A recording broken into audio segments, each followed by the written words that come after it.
Lawyers are selecting jurors in the criminal trial for a former officer charged in the slow law enforcement response to the Uvalde school mass shooting. Good evening, I'm Clarice Tinsley.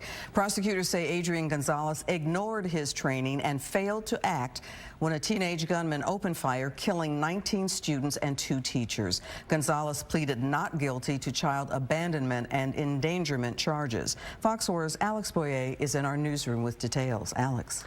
Hi, Clarice, and I can tell you that I went down to Uvalde to cover that shooting back when it happened for Fox 4 News, and I can tell you that at one point it certainly felt like news crews really outnumbered the residents there. So it's really no surprise that the defense argued for that change of venue, now moving the case out of Uvalde to Corpus Christi. As of now, I can tell you about 100 people have been dismissed after saying they could not be impartial.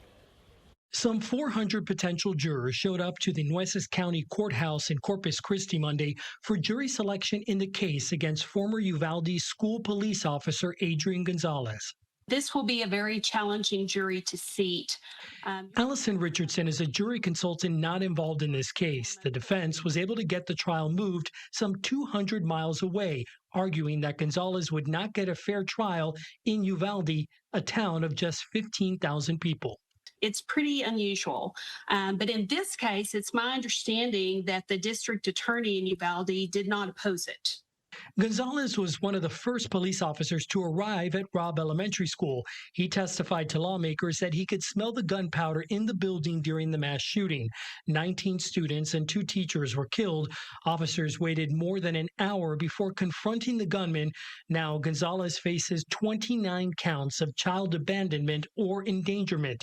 Toby Shook is a defense attorney who has extensive experience handling high-profile cases. The theory of the prosecution is that Officer Gonzales had recently been trained in active shooting within a month or so of this event, and that part of the indictment is he ignored his training, that he didn't engage the shooter despite hearing shots fired and knowing that where he was barricaded.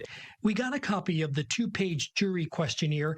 Potential jurors were essentially asked what they knew about law enforcement's response and their impressions of what happened, as well as whether they contributed money to Uvalde victims. The defense wants to really emphasize that the jurors, first of all, haven't formed any opinions, so they're going to explore that a lot about what they've read and what opinions they may have formed.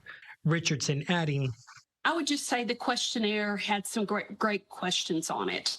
And if they'll be using that information quite a bit. But the number one thing they'll be doing today is they'll be trying to expose a bias that they cannot overcome in trial so that the judge can excuse them. So of the nearly 500 members of local, state, and federal law enforcement, Gonzales is just one of 2 that are facing charges. The trial is expected to last 2 to 3 weeks once that jury is seated. Clarice. All right, Alex, you'll keep us posted. Thank you.